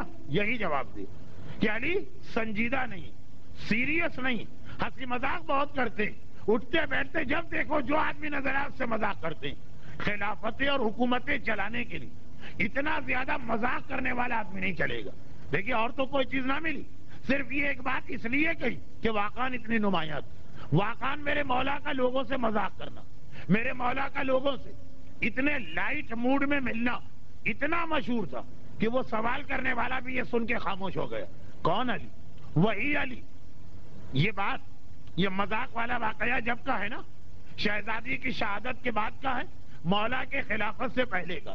شہزادی کے زمانے میں بھی اتنے نماز میں اتنے زیادہ خوف خدا سے ساکت و صامت کے لوگ سمجھ رہے مر گئے، اور فاطمہ کہہ رہی ہیں کہ نہیں یہ نماز میں ہوں گے اس لیے تم کو دھوکہ ہو رہا۔ اور بعد میں وہ والا واقعہ بعد کا واقعہ اور یہ درمیان کا واقعہ، یعنی ایک طرف خوف خدا سے علی کی یہ حالت کہ جیسے ہنسنا تو چھوڑیں بولنا بھی نہیں جانتے۔ وہ جو لوگوں نے آ کے کمپلین کی تھی وہ کب کی تھی؟ پہلے اچھی طرح ہلا جلا کے مولا کو آواز دے کر اچھی طرح سے اطمینان کر لیا، تب کہتے کہ علی مر گئے۔ یعنی ایک طرف یہ حالت ہے کہ گویا علی بولنا بھی نہیں جانتے، اور دوسری جانب علی کا ہنسی اور مذاق اتنا مشہور ہو گیا کہ جب یہ الزام علی پہ لگایا گیا تو سوال کرنے والا بھی بالکل خاموش ہو گیا، کیونکہ یہ حقیقت اور یہی میرے مولا نے اپنے شیعہ کی پہچان بتائی کہ لوگوں کے سامنے حسامن بسامن، ہنستا اور مسکراتا نظر آئے گا، ایسا لگے گا کہ جیسے اس کے دل میں خدا کا تصور ہی نہیں، اور تنہائی کے اندر اس انداز سے خدا سے ڈر رہا ہوگا کہ محسوس ہوگا جیسے یہ مر گیا۔ خالی اپنے لیے نہیں کہا، اپنے شیعہ کی یہ خاصیت بتائی۔ اور یہ یاد رکھیے کہ یہاں وہی مسئلہ آ گئے، ہمارے یہاں جو لوگ سنجیدہ ہوتے ہیں تو حد سے زیادہ سنجیدہ، ایسا لگتا کہ پیدا ہوتے ہی ان کے چہرے پہ داڑھی مونچھیں اگائی، اور جو لوگ ہنسی مذاق کے عادی ہوتے ہیں تو کیفیت یہ ہے کہ جہاں خدا رسول کی بات بھی آتی ہے وہاں چٹکیوں میں باتوں کو اڑا دیتے ہیں۔ میرا مولا کہتا ہے درمیان ہے مومن، چنانچہ میرے مولا کے یہ واقعہ آپ نے سنے کہ لوگوں کا لگا مر گئے، زرار سے سنا کہ سانپ کے کانٹے کی طرح تڑپ تڑپ کے رو رہے ہیں، وہ واقعات بھی آپ نے سنے کہ اللہ کے رسول کے ساتھ بیٹھے، اصحاب رسول 3-4 ساتھ میں کھجور کھائی جا رہی، ایک مرتبہ سب نے اپنی گٹھلیاں علی کے سامنے رکھنا شروع کر دی، اور جب کھجوریں ختم ہوئی، یہ بھی تو علی کے واقعات ہیں نا، تو پیغمبر نے مسکرا کے کہا کہ اے علی لگتا ہے بہت بھوکے تھے، ساری کھجوریں تو تمہیں نے کھا لی، گٹھلیوں کا اتنا بڑا ڈھیر۔ کہا میں بھوکا تھا یا آپ بھوکے تھے؟ میں نے تو پھر بھی گٹھلیاں بچا کے رکھی نا، آپ کے سامنے تو کچھ بھی نہیں ہے، اس کا مطلب اتنے بھوکے تھے کہ کھجور بھی کھائی گٹھلیاں بھی کھا لی۔ یہ بھی علی، وہ بھی علی، وہ راتوں کو تڑپنے والا، اور اس انداز سے مجمع کے سامنے کبھی پیغمبر کبھی دوسرے لوگوں سے ہنسی اور مذاق کرنے والا۔ اور یہ چیز میں اپنے مولا کی سیرت اس لیے نعوذ باللہ توہین کا جملہ نہیں، اس لیے نہیں پڑھ رہا ہوں کہ اصل موضوع ہے مومن کو کیسا ہونا چاہیے۔ تو مومن میں بھی یہ بات آئی کہ ایک طرف راتوں کو اٹھ کر خوف خدا سے رو، دوسری جانب صاحبان ایمان ان کے درمیان ہنسی مذاق کا رشتہ ہونا چاہیے۔ دو روایتیں بڑی عجیب ہیں، اس میں ایسے عمل کو عبادت کہا گیا جو دور دور تک عبادت نظر نہیں آ رہا، اور مومن امیر المومنین کی نگاہ کے موضوع میں اگرچہ ان کو سمجھانے کا موقع نہیں ملے گا لیکن خالی الفاظ ہی سن کے سمجھ جائیے کہ یہ بھی مومن میں ہونا چاہیے۔ ایک حدیث التکبر مع المتکبر عبادہ، یہ دیکھو بدترین چیز ہے تکبر، بڑائی صرف اللہ کے لیے، لیکن اگر کوئی انتہائی مغرور، کچھ لوگ ہیں نا بڑا پراؤڈی یا دولت پر یا خاندان پر یا عہدے پر، حتیٰ بعض صاحبان علم اپنے علم پر، بعض لوگ اپنی نمازوں اور عبادتوں پر، اگر کوئی مغرور آدمی تمہارے سامنے آ رہا تو جتنا وہ مغرور ہے اتنا ہی تم بھی غرور کرو۔ مغرور کے سامنے تکبر کرنا عبادت۔ ویسے تکبر گناہان کبیرہ کے اندر شروع کے 5-6 گناہوں میں آتا، لیکن وہ آدمی جس کی گردن میں ہر وقت کلف لگا رہتا، اس کے سامنے تم بھی اسی طرح سے بیٹھو، البتہ پہلے تصدیق کر لو کہ یہ جو گردن اکڑا کے بیٹھا یہ اس کی عادت ہے، کہیں ایسا نہ ہو کہ گردن کا پٹھا وٹھا اکڑ گیا، وہ ایک مجبوری۔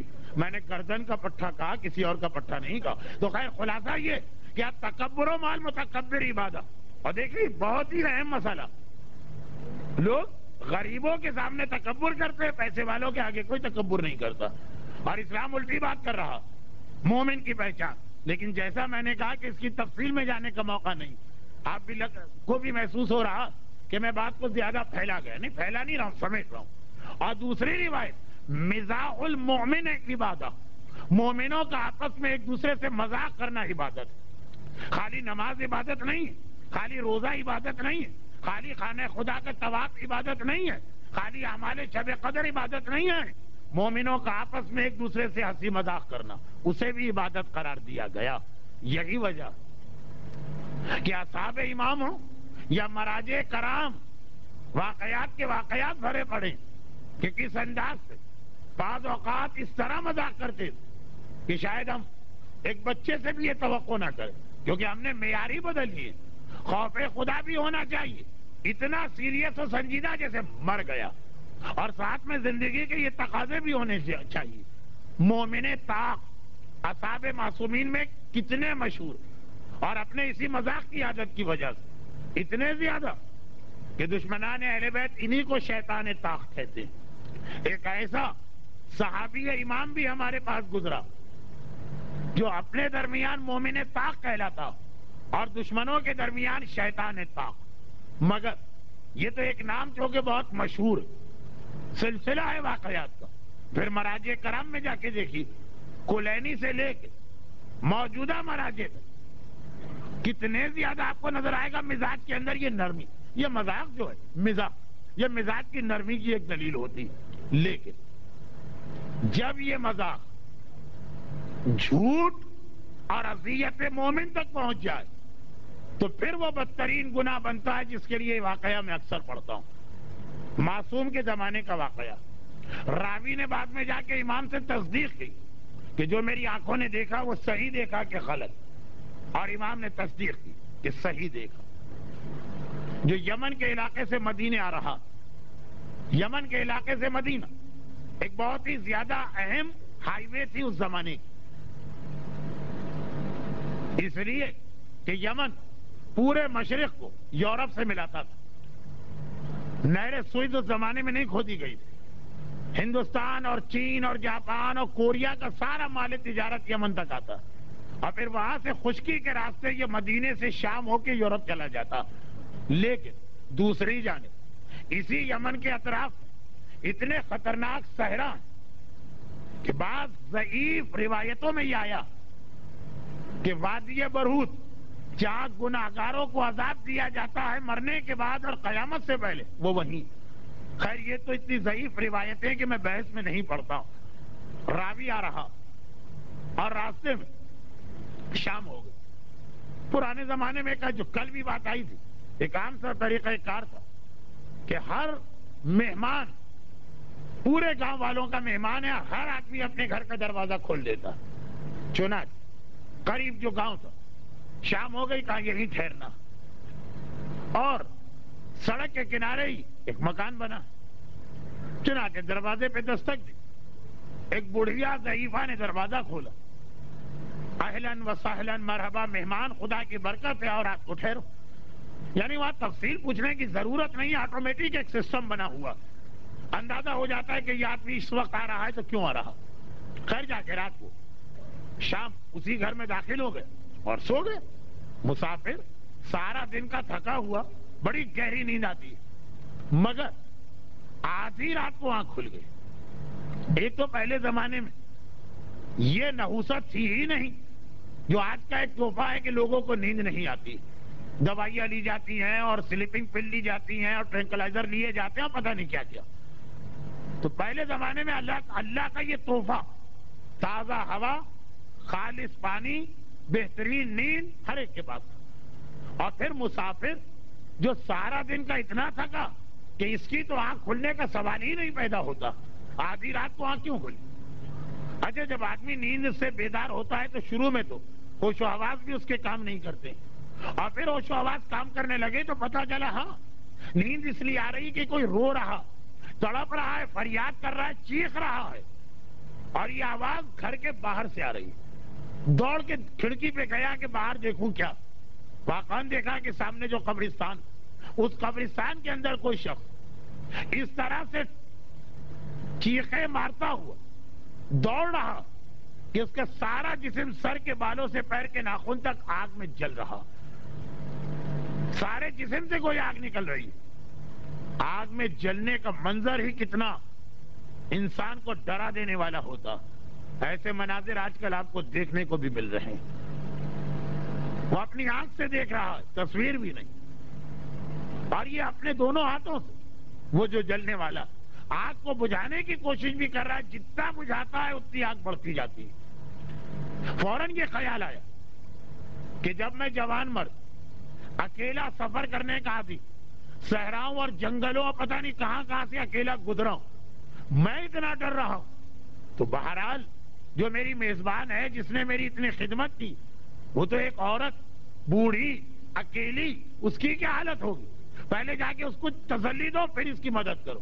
برابر ہی کا کمرہ، دروازہ کھولا تھا، دیکھا بجائے ڈرنے اور کانپنے اور گھبرانے کے وہ بستر پہ بیٹھی بھی رو رہی اور کہہ رہی ہے کہ اسی لیے منع کرتی تھی، اور چکرا گیا۔ کیا مطلب؟ ایک مرتبہ کہا کہ اے ضعیفہ، کیا یہ منظر آپ کو خوفزدہ نہیں کر رہا؟ ماہرین نفسیات کے مشورے آنے لگے ہیں اخبارات اور ٹیلی ویژن، بچوں کو یہ مناظر نہ دکھائیے، عورتوں کو یہ مناظر نہ دکھائیے، اور عام لوگ بھی اسے نہ دیکھیں، کیا نفسیاتی اثرات مرتب ہوں گے۔ ساری رپورٹس آج کل آنا شروع ہو گئی، اب وہ آنکھوں سے ڈائریکٹ دیکھ رہی اور ڈر نہیں رہی۔ کہا ڈروں کیوں؟ ڈروں تو اس وقت کہ جب اس کو نہ پہچانتی ہوں یا پہلی دفعہ یہ منظر دیکھا۔ کیا مطلب؟ کیا اس سے پہلے بھی دیکھا؟ کہا ہر شب جمعہ اس کا یہی حال ہوتا۔ یاد آیا کہ آج شب جمعہ، اور ہے کون؟ کہا میرا شوہر جس کے ساتھ زندگی گزاری ہے، یعنی مر گیا ہے۔ کہا ہاں یہ مر چکا ہے، اپنی قبر سے نکلا، ہر شب جمعہ اس کی یہ کیفیت ہوتی۔ روایتوں میں بھی ایسے کتنے ہی واقعات۔ گھبرا کے کہا تو پھر یہ آپ کیا کریں گے کہ میں منع کرتی تھی کہ مت کرو؟ کہا تم اس کی چیخ و پکار میں ہی پڑ گئے، ذرا غور کرو وہ کچھ کہہ نہیں رہا، اب سنا کہ ہاں وہ چیخ تو رہا ہے، وہ آگ کی تکلیف، آگ سے جلنے کی تکلیف، مگر ساتھ ساتھ کہہ بھی رہا کہ بول ومل بول شن و مشن، پیشاب ہائے پیشاب، مشق اور ہائے پانی کی مشق۔ اب یہ سمجھ میں بھی آیا جب اس کے کہنے پہ توجہ دی۔ کہا اس کا مطلب کیا ہے؟ کہ ساری زندگی گزاری۔ میرے شوہر میں ایک خرابی تو یہ تھی کہ وہ نجاست طہارت میں انتہائی لاپرواہ تھا، خاص طور پر پیشاب کے وقت خیال ہی نہ کرتا تھا کہ طہارت کا اہتمام کرنا ہے، کپڑوں کو اور جسم کو نجس ہونے سے بچانا ہے، اسی حالت میں مسجد میں جانا ہے، مثلا امام باڑے میں آنا ہے، عبادتیں کرنا ہے، علم تابوت اٹھانا۔ بطور مثال میں اکثر کہتی کہ اونٹ جیسے جانور کو بھی اللہ نے سمجھ دی، مگر وہ کہتا تھا سب چلتا، اتنی سختی کو تھوڑی۔ اور کہا یہ دوسرا جملہ، کہا پہلا جملہ اس کی زندگی بھر کی عادت، دوسرا جملہ ایک وقت کا واقعہ، اور وہ یہ کہ تو دیکھ رہا ہے کہ چاروں طرف صحرا۔ ایک دن ہم لوگ شام کے وقت مکان کے باہر بیٹھے، صحرا کا دن جتنا گرم اور خطرناک ہوتا ہے، رات اتنی ہی ٹھنڈی اور اچھی ہوتی ہے۔ ہم لوگ شام کے وقت مکان کے باہر ٹھنڈی ہوا کھا رہے ہیں کہ صحرا میں سے ایک مسافر نظر آیا، اور اس کی حالت یہ بتا رہی کہ اس کی سواری غائب، کھانے پینے کا سامان غائب، سارا دن اس صحرا سے چل کے آیا، بہت ہی پیاسا لگ رہا، یعنی مرنے کے قریب۔ حالت ہی یہ بتا رہی، چلا نہیں جا رہا۔ دیکھیں جب تک کہ آدمی کو مدد نظر نہ آئے تو ایک حوصلہ ہوتا، سامنے مدد نظر آئے حوصلہ ختم ہو جاتا، فطری بات۔ چنانچہ ہمیں دیکھ کے وہ گر پڑا زمین پہ اور اشارے سے اپنی پیاس بتا رہا تھا۔ میرے شوہر نے ایک مرتبہ کہا ادھر جا، پانی یہاں، پانی کی مشق۔ مجھے پتا ہے کہ وہاں کوئی پانی نہیں۔ میں نے شوہر سے کہا یہ کیا کر رہے ہیں، کیا بھول گئے؟ اس نے کہا دیکھتے رہو، مزہ آئے گا، دیکھو یہ تڑپ کے جاتا ہے اس حالت میں، پھر جب پانی نہ ملے گا تو اس کی حالت دیکھ کے مزہ آئے گا۔ وہ بیچارہ چاروں ہاتھ پیروں پہ اب چل رہا، بڑی مشکل سے لڑکھڑاتا ہوا چوپائے کی طرح چل کے پہنچا، وہاں پانی تو نہیں تھا۔ اس نے ایک مرتبہ پلٹ کے دیکھا، میرے شوہر نے کہا اچھا میں بھول گیا ادھر ہے پانی۔ اب وہ پانی کے لیے پھر اس طرح ہاتھ پیروں میں چلتا ہوا ادھر جا رہا، میں شوہر کو منع کر رہی، یہ کیا کر رہا ہے، پیاسے کو پانی پلانا ثواب ہے۔ کہا میں پلاؤں گا، ذرا سی ایکٹیویٹی کرنے دو نا، ذرا دیکھتے نہیں اس کے چہرے کی حالت، کتنا مزہ آتا ہے جب پانی نہیں ملتا۔ 3 یا 4 مرتبہ جب میرے شوہر نے یہ کیا، اس کے بعد پانی لے کے بھی آیا تو اس مسافر نے ہاتھ کے اشارے سے پانی واپس کر دیا اور اسی حالت میں صحرا میں گیا، لیکن جو چہرے کی حالت، دکھ، تکلیف، غم اور غصہ، کر کچھ نہیں سکتا۔ میں نے اپنے شوہر سے کہا فی وقت نظر آ رہا، دوڑ کے جاؤ اور اس سے معافی مانگ لو۔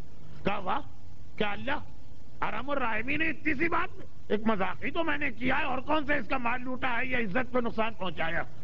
میں نے کہا تم جسے اتنا سا مذاق کہہ رہے، اس کا دل کیسے ٹوٹا، اس کے دل کی حالت پہ غور کرو۔ قسم چلتا، جس رات میرا شوہر دفن کیا گیا، اس رات سے لے کے آج تک کوئی شب جمعہ ایسی نہیں آئی جب میں نے اسے اس طرح آگ میں جلتا ہوا اور پانی کی مشق، ہائے پانی کی مشق کہہ کے فریاد کرتا ہوا نہ سنا۔ یہ وہ منزل آتی جہاں پہ ہنسی اور مذاق، جہاں کے جوکر لطیفے جو مومن کا دل توڑنے کا سبب بنتے، جو اذیت مومن کا سبب بنتے، اسلام کی نگاہ میں اتنا بڑا گناہ قرار پاتے ہیں۔ پتہ نہیں مغربی دنیا کے اثرات ہمارے درمیان کیوں اس طرح نافذ ہو گئے کہ خاص اس علاقے کی بات تو نہیں جانتا ہوں۔ یہ 1 اپریل کا دن جو آج گزرا، یہ 1 اپریل جو اپریل پھول کے نام سے دنیا بھر میں منائی جاتی، جہاں مختلف قسم کے ہنسی اور مذاق کے نام پر ایسے جھوٹ بولے جاتے ہیں، گناہ کبیرہ کیے جاتے ہیں، کسی کو اس کے مکان میں آگ لگنے کی اطلاع دی جاتی، کسی کو اس کی دکان جل جانے کی اطلاع دی جاتی، کسی ماں کو اس کے جوان بیٹے کے مر جانے کی اطلاع دی جاتی، کسی بیوی کو اس کے شوہر کے ایکسیڈنٹ میں مر جانے کی خبر دی جاتی، اور آخر میں کہا جاتا ہے کہ جسٹ جو یہ تو خالی ایکٹیویٹیز، زندگی اتنی بھی مشکل اور ڈرائی نہیں ہے جتنی آپ لوگوں نے بنا دی۔ نہیں، اسلام خود کہتا کہ مزاح المومن عبادہ، مگر ایک حد تک، جہاں کسی مومن کی توہین ہو رہی اور جہاں کسی مومن کا دل ٹوٹ رہا ہو تو عام مومن تو عام مومن، اگر علی ابن یقطین جیسا عظیم صحابی امام بھی تو ایک مرتبہ فقط ایک اونٹ والے کو اپنے گھر کے دروازے سے، اور وہ بھی توہین نہیں کی، مذاق نہیں اڑایا، واقعاً کسی ضروری کام میں لگے تھے، واپس کر دیا۔ ہر پڑھے لکھے مومن کو پتا، مجلسیں سننے والے ہر مومن کو پتا کہ اپنے نائب کو 7ویں امام نے دروازے سے لوٹا دیا، کہا کہ چاہے تمہاری نیت ٹھیک ہو مگر تمہارا اتنا سا عمل اس کا دل توڑنے کا سبب بنا، اس کی آنکھوں میں آنسو آ گئے، اس کو تم نے اذیت دی ہے، میرے گھر کا دروازہ تمہارے لیے نہیں کھل سکتا۔ اتنے عظیم صحابی تک کو یہ پہلا واقعہ، یہ تو ایک عام مومن کا واقعہ تھا، مگر علی ابن یقطین تو عظیم، انتہائی اہم ان صحابیوں میں سے ایک ہے کہ ساری زندگی جن کا نام لے کے امام فخر کرتے رہے، لیکن بات جب توہین مومن کی آ جاتی تو اتنے بڑے صحابی کے لیے بھی امام کے گھر کا دروازہ بند۔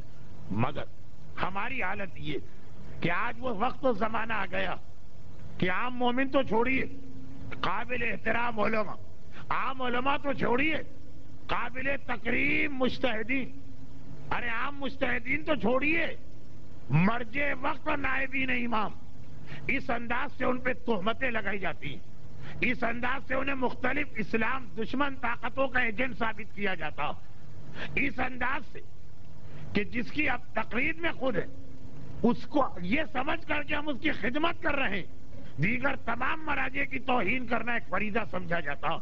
لیکن بدقسمتی یہ ہے کہ عام اور گناہگار مومن، شرابی اور کبابی مومن، وہ عام مومنوں کو اذیت پہنچاتا ہے یا ان کے حوالے سے یہ باتیں کرتا۔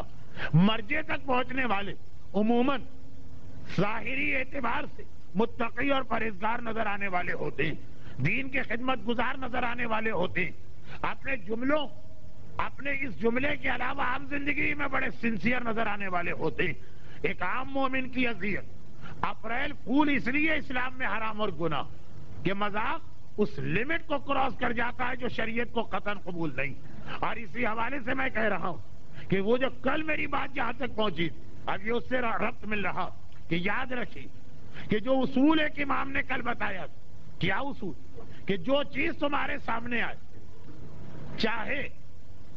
چاہے یقین بھی ہو جائے کہ یہ آنے والا امام ہے تو پہلے اس جملے کو شریعت کے ثابت شدہ مسئلوں سے جا کے چیک کرو. مگر سوال یہ پیدا ہوتا کہ اتنی علمی صلاحیت ایک عام آدمی میں تو نہیں ہے. ہاں اگر امام روزے کے عالم میں کہہ رہے کھا لو تو اتنا ایک عام مومن کو پتا ہے کہ روزے میں امام یہ کہہ نہیں سکتے, ضرور کوئی غلطی, یعنی امام کی نہیں میری. جو لوگ کل نہیں آئے تھے آج آئے ہیں, وقت چونکہ کم رہ گیا کچھ ٹوٹے پھوٹے جملوں سے ان کو غلط فہمی نہ ہو. ہاں اتنی معلومات ایک عام آدمی کو کہ اگر امام آ کر کہیں کہ یہ سڑا ہوا کتا کھا لو تو کتا کھانے کی بات امام نہیں کر سکتے. مگر خواب, بشارتیں اور مشدے اس قسم کے پیغام لے کے نہیں آئیں گے. وہ تو ایسے ذرا پیچیدہ اور کمپلیکیٹڈ قسم کی چیزیں لے کے آئیں گے کہ عام آدمی چکرا جائے گا, وہ فیصلہ نہیں کر سکے گا. اب اگر امام نے کہا کہ یہ پرچے ہیں 40 اس کو تقسیم کرو, شریعت سے ثابت شدہ اصول اس میں کیا, کتے میں معلوم ہے, روزے کے اندر معلوم ہے, یہ واقعات کل گزرے ہیں اس لیے میں حوالہ نہیں دے رہا ہوں. خانہ کعبہ کی طرف پیٹ کرنے کا مسئلہ معلوم ہے, یہ ساری باتیں کل گزر گئی. لیکن آخری زمانے میں ایسے پیغام کو تھوڑی امام کی طرف سے آئیں گے. اگر کچھ لوگوں نے یہ بھی دعویٰ کیا مومنہ, امام نے اس کو بقول اس کے یہ پیغام دیا کہ چونکہ آج کل یہ ایک مومنہ کہہ رہی حجاب کی مدد سے ہمارے ماننے والیاں پہچان لی جاتی ہیں اور دشمن کا نشانہ بنتی ہیں, تو اس زمانے میں حجاب معاف ہے. اب میں اگلا جملہ کیسے کہوں, مجھے خود شرم آتی ہے, لیکن میں بتا رہا ہوں کہ جس باب مدینۃ العلم کے علم کا بیان مجلس کے شروع میں آیا اس کے ماننے والے اتنے جاہل بھی ہو سکتے ہیں, لیکن یہ حقیقت. کچھ ایسے واقعات میں نے پڑھے شارجہ کی گھروں کی مجلس میں کہ اچھے خاصے لوگوں نے سمجھا کہ مولانا جھوٹی جھوٹی مثالیں لا کے پیش کر رہے ہیں. جب کوئی جھوٹی مثال ہوتی ہے میں کہہ بھی دیتا ہوں کہ بطور مثال, اور کوئی ایسا واقعہ ہوتا ہے میں کہہ بھی دیتا ہوں کہ ذمہ داری سے عرض کر رہا ہوں. کل کی مجلس میں ایک آدھ واقعہ میں اسی لیے آپ کو سناؤں گا, لیکن وہ اپنی جگہ یہ تو بیان کرنے میں شرم آتی, لیکن لوگوں کو یقین کامل ہوا اس پر. سب نہ صحیح, آدھے % صحیح, اس سے بھی کم صحیح. کہا اب دیکھیے بات بظاہر کتنی اچھی چل رہی ہے. میرے اور آپ کے درمیان ایک فرق یہ ہو گیا کہ آپ حضرات علم میں مجھ سے زیادہ ہیں, مگر ایک خاص ماحول میں اپنے وطن سے یہاں آئے, یہاں سے وطن جاتے ہیں, اور مجھے حالات کے تحت دنیا کے اتنے علاقوں میں جانا پڑتا کہ ہر طرح کی باتیں سننے کو ملتی ہیں. پھر میں تصدیق ضرور کراتا ہوں. یہ جو بات میں کہہ رہا ہوں یہ تو ایک آدھ مومن کی نہیں ہے, باقاعدہ اس بنیاد پر پاکستان میں ایک فرقہ بنا. اب یہ والی بات, پہلی والی بات بھی اچھے طریقے سے چلی, جان خطرے میں ہو تو حجاب معاف ہے, تو کہا کہ آج کل جان خطرے میں. کتا کھانے اور روزے کے اندر دوپہر کو کھانا کھانے کی بات فوراً مومن فیصلہ کر لے, یہ والی مثال ہے. کہا دیکھو ہمارا حق خمس واجب ہے اور ہر مومن کو ہمارا حق خمس دینا, یہ بشارت مل رہی ہے. بالکل صحیح, آدمی تو کہے واقعا یہ تو یقیناً امام, شیطان تو آ کے ہم سے خمس نہیں نکلوائے گا. اور دیکھو ہر چیز پہ خمس دینا. اب ہر چیز کی تشریح تو نہ کی, ایک ہی جملہ کا آخر میں بقول اس آدمی کے اسے تو یقین ہے کہ یہ امام تھے, اور اس کے یقین نے اتنے لوگوں کو یقین کروا دیا کہ ایک فرقہ بن گیا جو اس پر عمل کرنے لگا. دیکھیے ہر چیز میں خمس واجب ہے, کیا شک ہے. میرے ابتدائی درس اور مجالس سنیے. اب تو خیر ضرورت محسوس نہیں کرتا, ماشاءاللہ لوگوں کی معلومات اتنی بڑھ گئی کہ جو چیزیں ذہن سے نکل جاتی تھی میں نام لے لے کے یاد دلاتا تھا. دیکھیے کفن گھر میں رکھا ہے, اس کا بھی خمس دیجیے گا. زیارت کے جذبے سے کربلا اور مشہد جانا اچھا, تسبیح اور سجدگاہ لائیں گے یا تو تقسیم کر دیجیے یا استعمال کر لیجیے, ورنہ خمس دینا. لیکن خالی خمس سے بچنے کے لیے ایک بار تسبیح پڑھ لی وہ نہیں چلے گا. بھائی پرفیوم کی شیشی اگر 10% بھی پرفیوم باقی رہ گیا, حساب کتاب میں اس کا بھی خمس دینا. اگر آپ نے قبرستان میں اپنے لیے کوئی جگہ خرید کے رکھی ہے, جیسے اکثر ہوتا, شوہر مر گیا تو بیوی نے اس کے برابر کی جگہ اپنی قبر کے لیے مخصوص کرا لی, اس کا بھی خمس دینا. میں تو خود نام لے لے کے مثالیں بتا بتا کے مسئلے پیش کرتا تھا کہ اتنے جملے سے ایک عام مومن کا ذہن نہیں جائے گا کہ ہر چیز میں خمس دو. ذہن جاتا ہی نہیں ہر چیز سے. مگر جہاں تک اس مومن نے امام کا پیغام پہنچا دیا تو وہاں تو میری بھی عقل چکرا کے رہ گئی. کہا کہ اگر کسی کی 5 بیٹیاں تو اس میں بھی خمس دینا واجب, اور 1 بیٹی لا کے ہمارے نمائندے کو دے دو. کہ کوئی شادی نکاح کی بات نہیں ہے, دے دو بس, اب وہ جو چاہے کرے. اور نمائندہ کون؟ نعوذ باللہ نجف میں یا قم میں بیٹھنے والا رہبر ولی یا مرجع نہیں, یہ صاحب جنہوں نے یہ خواب دیکھا. اور عجیب بات یہ ہے کہ وہ علاقے بھی جہاں غیرت کی بنا پہ لوگ قتل کر دیتے ہیں, حکم امام آ گیا. حکم امام کے آگے نہ بیٹے کی اہمیت ہے نہ بیٹی کی اہمیت ہے, اٹھا کے دے دی. اور میں کہہ رہا ہوں نا کہ میں کچھ باتیں میں خود نہیں کہہ پا رہا ہوں شرم کی وجہ سے. نہ یہ شیعت ہے نہ یہ امام زمانہ سے محبت. مگر بات یہ ہے کہ دیکھیے کہ اتنے کم علمی, اچھا کبھی علم ہوتا, علم پر محبت غالب آ جاتی ہے. جو ہمارے ہاں آج کل یہ جملہ دوسرے حوالے سے کہا جاتا کہ جی وہ ہم کو مسئلے معلوم, لیکن بھائی فلاں چیز محبت کا مسئلہ اس میں آپ نہ بولے. ہم سے نہیں کہا جاتا, ہم ہیں کیا, مرجع سے کہا جاتا آپ ہر چیز میں فتویٰ دیجئے, فلاں چیز میں آپ کا فتویٰ نہیں چلے گا, محبت کی بات. مگر جسے آپ نے یہاں تک ٹھہرا لیا کہ بھائی لوگوں نے کہا کہ اگر 21 رمضان کا روزہ نہ رکھا جائے محبت میں معاف ہے, بعد میں قضا کر لیں. جسے ہم نے یہاں تک رکھا اسی کو آگے بڑھا کر یہ تک کہہ دیا گیا کہ ایک بیٹی دے دو, اور دے دو کے بعد میں نے جو جملہ کہا وہ ایک تفصیل چاہتا کہ اس طرح دے دو کہ پھر وہ جو دل چاہے کرے.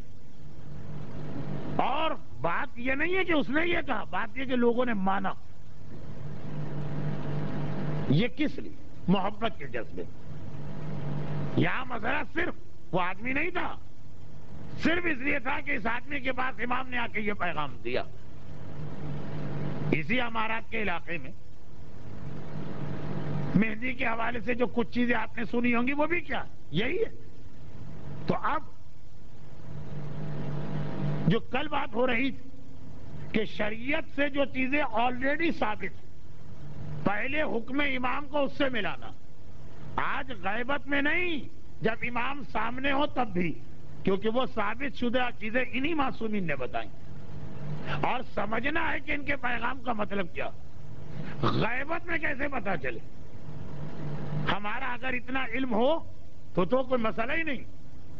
موٹی موٹی باتوں کے بارے میں تو علم ہوتا, لیکن ہر خواب اور ہر بشارت کے بارے میں علم نہیں ہوتا. اب اس کے لیے رجوع کرنا پڑے گا اسی کی طرف جو ان واقعات میں آپ نے سنا. بوڑھے آدمی کی سمجھ میں خانہ کعبہ کی طرف پیٹ کرنا نہیں آ رہا, اس نے رجوع کیا رسول کی طرف. مردار کھانے کا حکم دینا سمجھ میں نہیں آ رہا, رجوع کیا انہی رسول کی طرف. رمضان کے روزے میں دوپہر کے وقت دسترخوان پر بیٹھنا سمجھ میں نہیں آ رہا, رجوع کیا امام کی طرف. کل کے واقعات کا خلاصہ وہی اصول آج بھی کہ جب بھی کوئی ایسی چیز آپ کے سامنے آئے تو رجوع کرو امام کی طرف. امام غائب ہیں تو کیسے غائب ہیں؟ کوئی بھی ذمہ دار آدمی کسی ذمہ دار پوسٹ پر بیٹھا ہو اور چند دنوں کے لیے جانا چاہے یا تھوڑی دیر کے لیے اٹھ کے جانا چاہے کسی کو اپنی جگہ بٹھا کے جاتا. یہ لاپرواہ آدمیوں کا طریقہ کار ہوتا ہے کہ ارے چھوڑو، فون آتا ہے تو آتا رہے، میں جا کے چائے پی کے اور کھیل کے اور کود کے اور نہا کے اور سو کے آتا ہوں. ذمہ دار اگر کوئی پوسٹ ہے، ایمرجنسی ہے ہاسپٹل کی، وہاں یہ نہیں ہے کہ ڈاکٹر صاحب جا رہے ہیں تو چھوڑ کے چلے گئے، کوئی ہوگا وہاں پہ دوسرا متبادل. نعوذ باللہ. جب یہ جملہ کہا جاتا کہ ہم کسی نائب امام کو نہیں مانتے، اس سے بڑی توہین امام کوئی نہیں، تو امام نے اسلام اور ماننے والے اپنی غیبت میں کس کے حوالے کیے؟ نعوذ باللہ. کیا اللہ وارث چھوڑ گئے؟ کیا یتیم اس امت کو چھوڑ کے چلے گئے؟ امام نہیں کر سکتا، ہم کرتے ہیں. ہمارے ساتھ ایسا ہوتا، کوئی اچھی آفر آ گئی، نکل گئے باہر، گھر والوں پہ کیا گزر رہی ہمیں کوئی تعلق نہیں، ہمارے عیش کافی. امام، معصوم امام، نہ امت کو یتیم کر کے جا سکتا ہے، نہ ماننے والوں کو لاوارث چھوڑ کے جا سکتا، عام حالات میں نہیں جا سکتا. تو جب شیطان جیسا دشمن دین اور ایمان پیچھے لگاؤ، یقیناً کسی کو مقرر کر کے گیا، اس کی جانب رجوع کرنا. اب وہ اتنی بڑی رکاوٹ بن گیا ان خواب دیکھنے والوں اور بشارت دینے والوں کے لیے، اس سے کیسے مقابلہ کرے؟ عام عالم سے اور عام خطیب سے اور مجھ جیسے طالب علم سے تو کہہ دیا کہ مولانا یہ چیزیں آپ لوگوں کی سمجھ میں نہیں آئیں گی، آپ تو مانتے ہی نہیں ہیں شان اہل بیت. تو وہاں یہی ہوا کہ اس مرجعی پر اعتراض کر دیا، یہ فلاں دشمن اسلام تنظیم کے ایجنٹ ہے، یہ فلاں دشمن اسلام گروہ کے ساتھ ہے، یہ ہی نہیں نائب امام خود سے بن بیٹھے. بہترین طریقہ یہ ہے کہ حفاظت کرنے والے ہی کو مشکوک کر دو. جو آپ کا علاج کرے گا، اگر ڈاکٹر پر صحیح آپ کا اعتقاد اٹھ جائے، اس سے دوا ہی نہ لے، تبھی تو کمپاؤڈر اور عطائی لوگوں کا دھندا چلے گا. پہلے اس پر سے اعتقاد اٹھایا جاتا، لیکن چونکہ میڈیکل سائنس کے بارے میں مثال پوری صحیح نہیں، واقعاً بعض جگہ ڈاکٹر بڑی زیادتی بھی کرتے ہیں، صرف پیسے بنانے کے لیے ضرورت ہو کہ نہ ہو اتنے آپریشن کرا دی، اتنے ٹیسٹ کرا دی، لیکن جہاں صحیح ہو وہاں یہی طریقہ. تو اب مرجعیت پہ جو اعتراض شروع ہوا، اس سے آپ محتاط رہیے گا، اور یہ چیز انشاءاللہ کل آخری مجلس میں مکمل ہوگی، کیونکہ ابھی کچھ نہیں ہے، اب شروع ہوگا.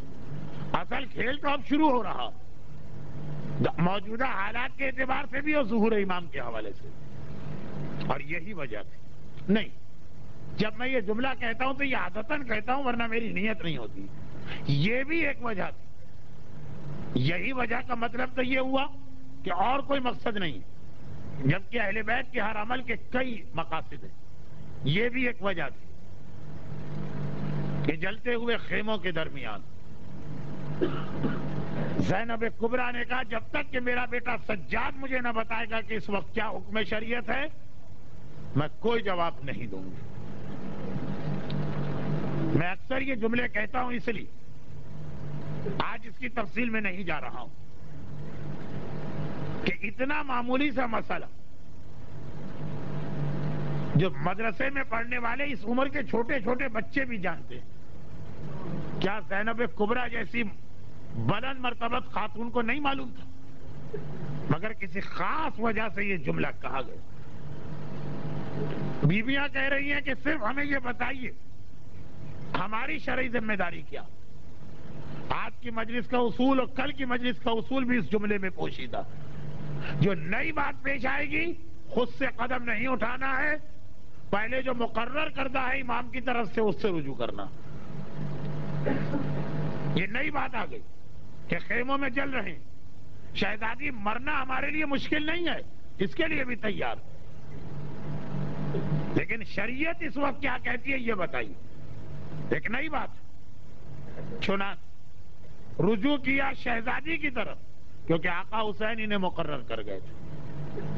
مگر زینب کبریٰ نے وہی اصول بتایا کہ غیبت میں تو نائب ہوتا ہے، یہ میرا بیٹا اس وقت امام وقت ہے، اس کے ہوتے ہوئے میں مسئلہ نہیں بتاؤں گی چاہے جانتی بھی. سجاد، تیری پھوپھی تیری امامت میں پہلا مسئلہ پوچھنے آئی، اور جب تک کہ زینب نے نہ کہا جب تک کہ سجاد نے نہ کہا علیکن بالصحرا، یہ لٹا ہوا قافلہ جلتے خیموں میں کھڑا تو رہا. سکینہ کے کرتے نے آگ پکڑ لی لیکن خیمے سے باہر نہ نکلا، اور جب نکلا تو عجیب حالت میں نکلا. آقا سجاد مدینہ شہر، سوال کرنے والا سوال کرتا ہے کہ مولا آپ کا حکم سن کے آپ کا گھرانہ کیسے نکلا تھا؟ سجاد کے ہاتھ میں تسبیح تھی. کہا اگر یہ تسبیح ٹوٹ جائے تو دانے کس طرح بکھر جاتے ہیں. میدان کربلا پہ نبی زادے بکھر گئے، میدان کربلا پہ امام زادیاں پھیل گئیں. زینب نے ایک مرتبہ کہا کلثوم آؤ سب کو جمع کریں. اندھیری رات قریب آ رہی. علی اور فاطمہ کی دونوں شیر دل بیٹیاں اپنے لٹے ہوئے گھر کو جمع کر کے ایک جگہ بٹھا رہی ہیں. ساری بیویوں کو وہاں لے کے آئیں، سارے بچوں کو وہاں لے کے آئیں. کچھ بچے سو رہے تھے ان کو بھی وہاں لایا گیا، کچھ بچے رو رہے تھے ان کو بھی وہاں لایا گیا، کچھ بچوں کے لاشیں پڑے تھے انہیں بھی اٹھا کے وہاں لایا گیا. مگر اس کے بعد بھی زینب نے دیکھا کہ ایک جگہ آ کر بھی بچے ڈرے اور سہمے میں ہیں، سیدانیاں پریشان ہیں. کہا کہ شاید تم یہ سمجھ رہے ہو کہ اس وقت کوئی پہرا دینے والا نہیں، عباس نہیں رہے، اکبر نہیں رہے، گھبراؤ نہیں، ابھی علی کی بیٹی زینب زندہ ہے، تم آرام کرو، بچوں تم سو جاؤ، تمہاری پھوپھی لٹے ہوئے گھر کا ساری رات پہرا دے گی. جلے ہوئے خیمے کی چوب اٹھائی، علی کی بیٹی نے ساری رات اپنے لٹے ہوئے گھر کا پہرا دیا. مگر پورے شب عاشور، پورے عاشور کا دن اور پوری یہ شام غریبہ زینب کی زبان اور دل میں ایک ہی سوال اور خیال آتا تھا، ہائے اتنا بڑا امتحان مجھے دینا پڑ رہا ہے، میرا بابا کیوں نہیں آ رہا؟ ارے میرا بابا میری مدد کیوں نہ کر رہا؟ خاص طور پر جو آخری مرحلہ آ گیا، لٹے ہوئے خیمے کا پہرا دینا ہے، زینب اکیلی ہے، زینب تنہا ہے. ارے کاش میرا بابا میری مدد کو آئے. اور ایک بار آدھی رات کے بعد دیکھا راہ کوفہ و نجف سے واقع کوئی گھوڑے سوار چلا رہا ہے جس کے چہرے پہ نقاب پڑی ہے. ایک بار زینب گھبرا کے آگے بڑھی، ادھر سے زینب آگے بڑھی، ادھر سے وہ گھوڑے سوار آ رہا ہے. زینب نے آواز دی کہ میں سمجھ گئی تو مسافر ہے، یہ تیرا راستہ ہے، میں نبی کی بیٹی تجھ سے درخواست کرتی ہوں اپنا راستہ بدل لے، تجھے تھوڑی زحمت ہوگی لیکن میرے بچے ایک بار اٹھ گئے تو دوبارہ انہیں نیند نہ آئے گی. آنے والے نے بات تو سنی، پوری بات سنی، لیکن نہ رکا نہ راستہ بدلا اور آگے آیا. ادھر زینب گھبرا کے آگے بڑھ رہی ہے. اچھا میں سمجھ گئی، شاید یہ خبر تجھے مل گئی ہے کہ یہاں مال و اسباب لوٹا جا رہا. میں علی کی بیٹی تجھ سے وعدہ کرتی ہوں کل دن کی روشنی میں آنا اور جو تیرا دل چاہے بچا ہوا سامان نظر آئے لے جانا، ابھی میرے بچوں کی نیند خراب نہ کر. آنے والے نے یہ جملہ بھی سنا لیکن نہ رکا نہ راستہ بدلا اور آگے بڑھا. اتنی دیر میں زینب بھی قریب جا چکی ہے. اب ایک مرتبہ پورے جلال کی عالم میں گھوڑے کی لگام پہ ہاتھ ڈالا. کہا کیا ہے آنے والے، میں نے نبی کی بیٹی بن کے درخواست کی، تو نے میری درخواست نہ سنی. میں نے علی کی بیٹی بن کے وعدہ کیا، تو نے میرے وعدے پہ بھروسہ نہ کیا. شاید یہ سمجھ رہا ہے کہ میں اکیلی عورت ہوں، میں ضعیف عورت ہوں. اکیلے بے شک ہوں، عورت بے شک ہوں، ضعیف بے شک ہوں، مگر عباس سے جری کی بہن ہوں. تجھے آگے نہ جانے دوں گی. پہلے بتا تو ہے کون؟ پہلی بار یہ سوال زینب نے کیا، تو ہے کون؟ بھائی اتنا جو کہا آنے والے نے چہرے سے نقاب ہٹائی. ہائے میری شہزادی کی نگاہ کے سامنے اس کا مشکل کشا باپ موجود ہے جسے صبح سے پکار رہی تھی، بابا اکبر کے کلیجے میں برچھی اتر رہی ہے میری مدد کو آ، بابا میرے عباس کے بازو کٹنے والے ہیں میری مدد کو آ، بابا میرا اصغر کا گلا چھدنے والا ہے میری مدد کو آ، بابا میرے ماجائے کے پیاسے گلے پہ خنجر چلنے والا ہے. صبح سے تو اب تک علی نہ آئے، اب آئے.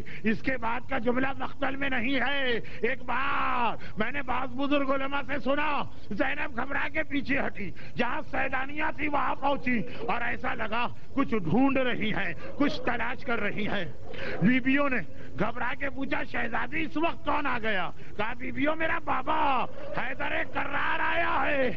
ارے ساری سیدانیاں گھبرا گئیں. شہزادی اگر آقا اور مولا آئے ہیں تو یہاں کیوں آ گئی، وہاں کیوں نہ ٹھہری؟ کہا یہاں اس لیے آ گئی شاید کسی کے پاس کوئی بچی ہوئی چادر رہ گئی ہو، زندگی میں کبھی بابا کے سامنے ننگے سر نہ گئی. ہائے میرا بابا. زینب کھلے بالوں کے ساتھ علی کے سامنے جائے تو کیسے جائے؟ پروردگارا مشکل کشا عالم علی ابن ابی طالب کا واسطہ، اور پروردگارا ام المصائب زینب کبریٰ کے مصائب کا واسطہ، ان کے ماننے والوں خصوصاً جو لوگ آج کی مجلس اعزا میں موجود ہیں، انہیں دنیا اور آخرت کی ہر مصیبت و پریشانی سے محفوظ فرما۔ پروردگارا میدان کربلا کے ان بے گور و کفن لاشوں کا واسطہ، ہمارے تمام مرحومین خصوصاً حالیہ واقعات کے مومنین اور مومنات اور بچے جو شہید ہوئے، الرحیم الحمدللہ الملک الحق المبین قاسم الجبارین مبیر الظالمین